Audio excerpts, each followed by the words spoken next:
I'm speaking now with our regular US correspondent, Ed Blakely. Ed, good morning. Very good morning. Do I sound relieved? I've got a Marine in the background at the entrance to the Oval Office. Mm. Ed, Joe Biden sworn in as 46th president only a matter of hours ago now. What have you made of Inauguration Day so far? How are you feeling? Well, I'm feeling good about it, and I'm almost glad there weren't a lot of people there, both because of the insurrection and COVID, but also it was a somber moment. And Joe did it well. He was almost Lincoln in his remarks, talking about healing, not talking about tax cuts or new automobiles or bridges, but talking to the soul of America. And he did a great job. Kamala Harris, of course, we can't forget, sworn in as well as first woman vice president, the first of Black and Asian descent as well. A history making event. It certainly was, and it felt it. Uh, my wife woke me up in the middle of the night and forced me to watch it.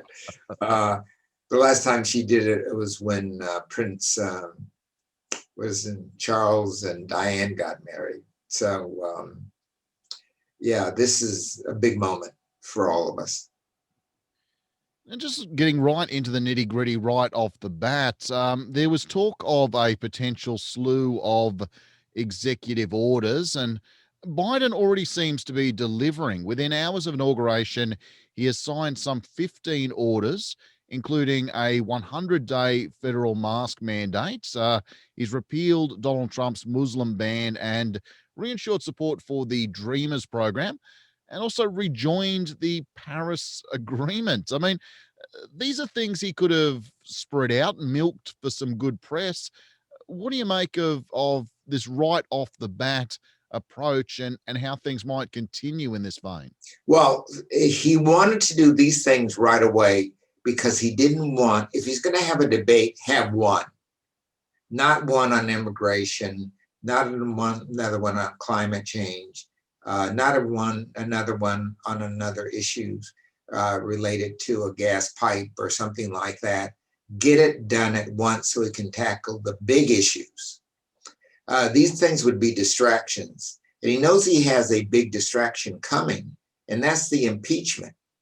So I agree with that entirely. Get it over right away. And he doesn't know he'll have the Senate or the House. He's learned that from Obama. Remember, Obama lost both at the end of his first 2 years and never got them back. Touch on those, well, actually, both of those issues in just a few minutes more. But look, the one big one on the plate, of course, is COVID-19. Just quickly, we've seen deaths overtake 400,000 in the United States. And for me, it really seemed to make that leap from 300 to 400,000 terrifyingly quickly. There's a lot to unpack here, but this is one hell of a crisis for a new president, no matter how experienced, to be stepping into. Yes, it is. But did you hear what he's going to do? It's so simple, so straightforward. 100 days mask. We're going to have 100 million people vaccinated. How are we going to do that? We're going to deploy FEMA, the people who put up tents after their storms and disasters. They know how to put tents up. There are also a lot of FEMA people who are doctors and nurses who are retired or otherwise volunteers. We're going to go to every armory in the country, basketball stadium, every clinic, and do people in order. Health workers, teachers, people over 65. If I get over there, I can get my shot. So it's just so simple. The problem is the people who were doing it before has screwed it up so much to get it back on the right track is going to be very hard. He's got to do that in the next month. And one of the best stories that happened over the break we've just taken, kind of talking the good before we get on to the bad and the ugly. One of the best stories, Democratic success in Georgia. Stacey Abrams and Georgia delivered Joe Biden a real mandate with a Senate majority following those races, those Senate races. I know it's been a couple of weeks, a lot has happened, but they've now been sworn in. Ed, what was your reaction to that one? Well, my reaction is different than it was when it happened. I was delighted. It meant things could go forward faster and the like. But since the insurrection, the choice of those two men makes so much sense for America. A Jew and a Black in the South. Two men promising to deal with COVID and the economic needs of the little guy. Two men who have energy and guts, and they're not ripping off the stock market for their own personal gain. And two men who brought Georgia together. Amazing. Those are the kind of people we need now. And what it's showing already is Republicans in the House are working with them. So they're on the same agenda. This is only going to happen if the Republicans in the House, not 4 or 5 of them, but a large majority of them say, this business of kicking Americans around for our own political gains has got to stop. And I think these two guys come in with that kind of energy and direction. Well, we're going to be talking a great deal more about some of those big issues you mentioned, a great deal more policy in the coming weeks. One thing I've been saying in the lead up to the end of last year was my great temptation was once Biden was inaugurated to never mention Trump's name ever again.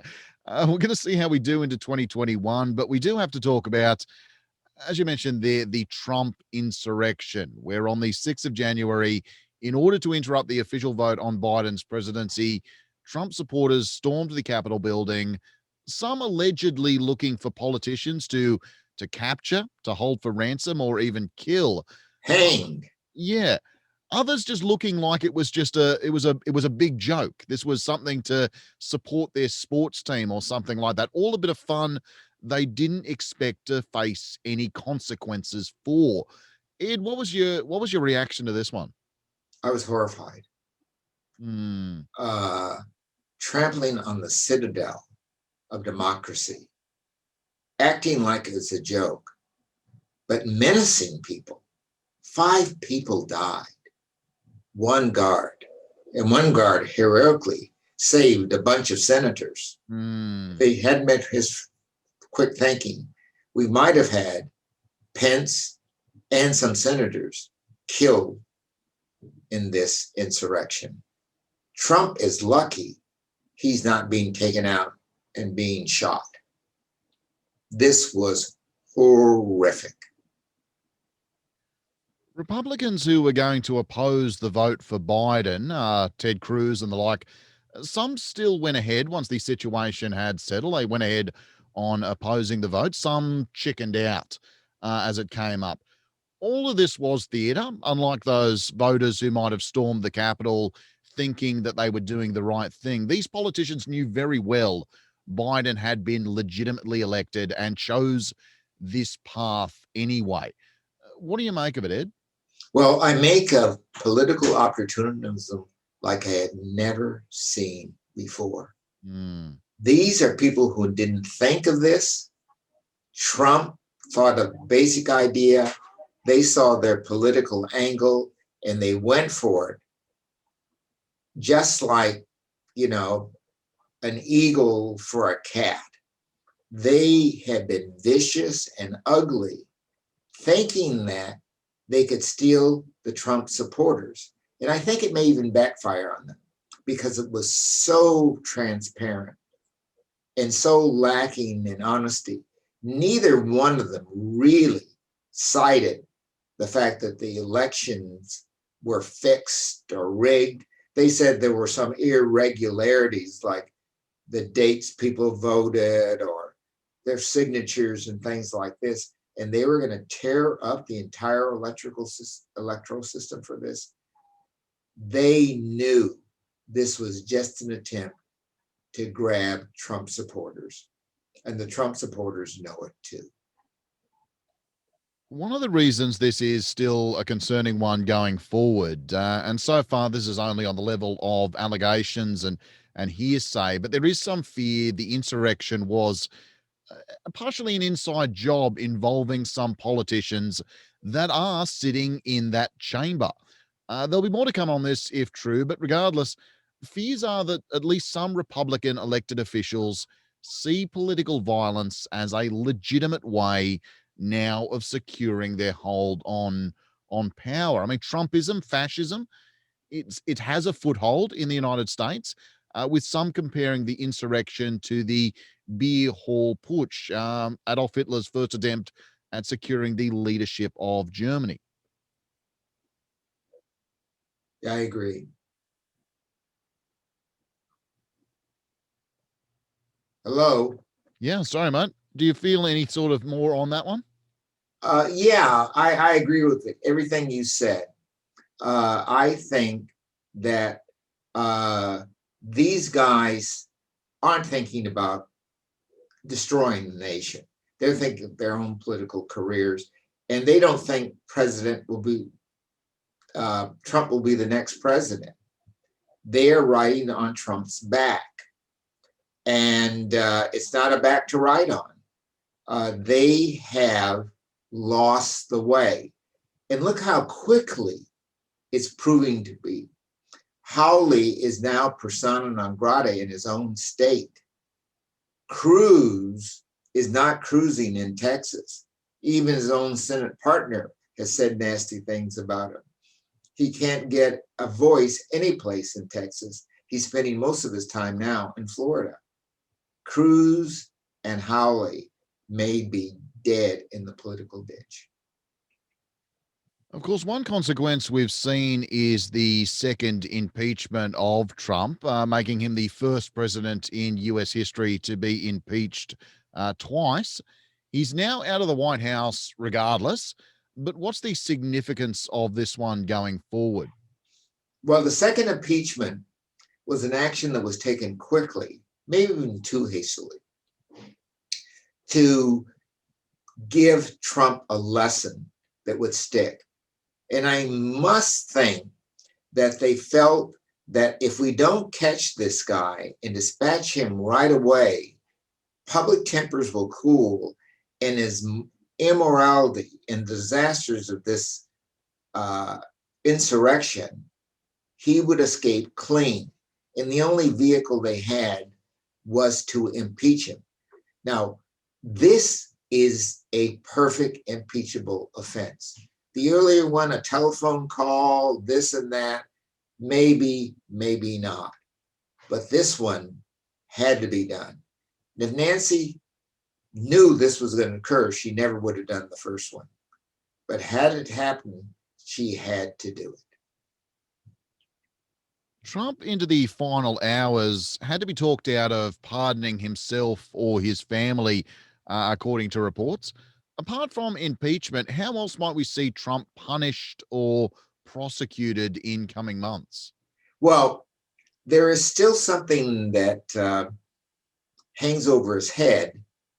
In the 14th Amendment to the Constitution, there's a clause that says any person can be barred from public office for committing insurrection. Now, this kept a lot of Southerners out of the Congress and other public offices that were national. As a matter of fact, up until the 20th century, places like South Carolina had Black representatives to the US Congress. I didn't even know that. But Southerners who had participated as officers and the like were barred from public office. So that clause can be used. Now, the best way to use it is to impeach him and have that as the punishment. So people are saying, well, he's already gone. The question is, we want to keep him gone. How do we do that? We did see a slew of other pardons, though, in the closing days and even closing hours of the Trump presidency, including one for former advisor Steve Bannon, prosecuted or being prosecuted for fleecing Trump supporters who thought they were paying to build Trump's wall. Notably absent were any pardons for the Capitol coup crowd who marched on the Capitol on behalf of Trump, many of whom are now facing federal charges. These people really thought they were acting on behalf of the president. And if they can get it through their heads, I would think that they are feeling pretty betrayed about now. But either way, they've sort of been condemned and abandoned for Trump's convenience. Yeah, this is interesting.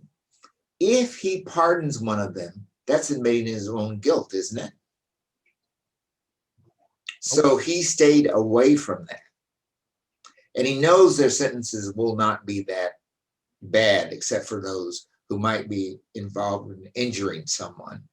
And the person who killed that poor police officer. They'll do 2-3 years in jail at the most, and the kind of jails that where people aren't held in detention, etc. The United States is not the Soviet Union, so whether they learned their lessons at that time or not. But there's some people there in the jails who can teach them a lesson or two. Most of them are Black. So I wouldn't, if I were them, want to be going to any of those jails. The second thing is that Trump pardoned people that he thought he could get something from, who could give him money or he could buy silence from. So he can get from Bannon TV and other kinds of communication capacity. And he's going to need that. He can get from all those other people like Flynn freedom from worrying about prosecution for those early days that Mueller proved. But there's something else here that people forget. He could have written 10 or 15 other pardons and signed them with today's date, and they're valid anytime he pulls them out of his pocket. So I'll bet, I'm willing to wager, he has a pardon for Trump Jr. And if Trump Jr. goes to trial and is convicted, that pardon will be made visible. But when it is, that means Trump will not be able to run for public office. It is too mafia-like. Well, coming back around to Biden, as we sort of mentioned before in the inauguration speech, he mentioned wanting to try and bridge that gap between his supporters and the supporters of Republicans or the supporters of Donald Trump, while I think acknowledging not everybody is going to ever be on board with the Biden presidency, given what they've been fed by their political leaders. We saw Obama try to bridge this gap as well when he first came into office, and we saw him fail and we saw him waste a great deal of energy in doing so. Does Biden have any hope of this bridging the gap, and should he even try? That's the subject of another show. And Obama didn't fail. Remember, he was elected again because people believed in him and he kept the country together. If he had two failures. One, he was too soft on foreign policy. He didn't stand up to China. He let Syria get out of hand and the like. He appeared to be soft. On the domestic side, he could not get his policies through Congress. Biden has a much better chance. The country's in crisis. And like FDR, you can make a lot of rules that you couldn't make before. Republicans who stand in the way of COVID relief are going to be in trouble when they come up for election. And Biden knows it. So they can wring their hands about the deficit, having created most of it. They can cry about the policy not being enough or not being for the right people, but they dare not kill it because they do, they kill their chances. As to the differences in the country, this is something that's been coming for a long time. As the United States has become less white, and as Blacks, Latinos, and others, through government action, have gained quality educations, me included, it means that being white is not enough. And for many white males in particular, this has been a real shot to the gut. Because if they go for an interview and there's a woman, a white woman, a black woman, or an Arab woman, they leave the interview because they know their qualifications have to be more than equal. So that's what this is really about in its gut. When there are a lot of jobs there and blacks were excluded, Mexicans were excluded, and women were excluded, they could feel good about themselves, but they can't anymore. How do you bridge that gap? Well, we have talked in the past about the death of the American dream for some of those demographics, and I think in the near future we're going to have to look at that again in some respects, and we're going to have to look again at some you mentioned there, such as Biden's approach to China and Biden's approach to Russia and the like in the Middle East. But look, we got a pretty exciting road ahead of us, I would have to say. Hey, we might have a cheerful year. That would be absolutely marvelous. I like spirited debate, and we're going to have a lot of that. But it should be around great direction and the opportunities there with Biden in to have that happen. Absolutely, mate. Well, we will talk again next week. We'll be back on these ones next week. Thank goodness. I'm looking forward to it for a change. Me too, mate. Me too.